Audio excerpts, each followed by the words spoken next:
Laoy, good morning. Naay nindot kay diring panan-awon no sa mata. Ang atong bulak. Namulak basta yun arong orasa.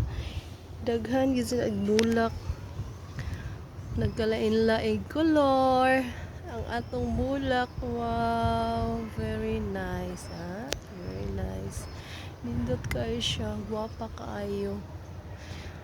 Ang porcelain o portulaka, no, naasad ang ato ang kamatis. Sapit na ta maka-harvest ani nila.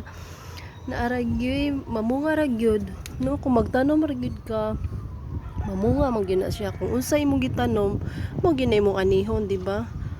No, naay gagmay dere.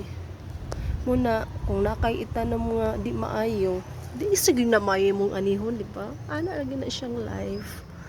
Laoy ang okra. Nag-asa sad ang mga okra na say ihidid to ay. Nag-asa sad ang mga bagong okra kini ang mga bagong kamatis, yang karaang okra, pero sige magyapon siya pamunga. Ya atong kamunggay.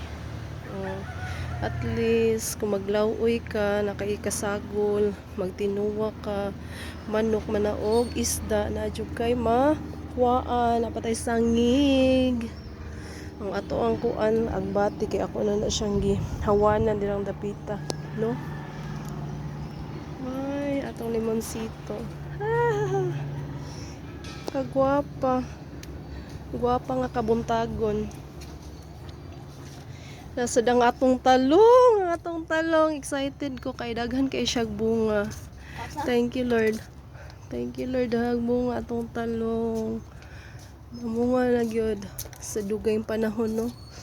Pinaabot mo nang kugi lang gyud.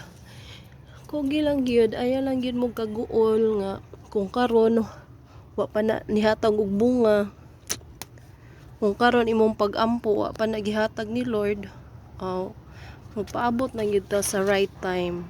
Kay ihatag man gina ni Lord kung para gina nimo. In the right time. Laoy, kagwapa jud, madam, kagwapa. Nanadyo mga bunga, madam. Ang talong, wa na siya nangatagak basta una daghan kay siya bulak pero mga tagak man.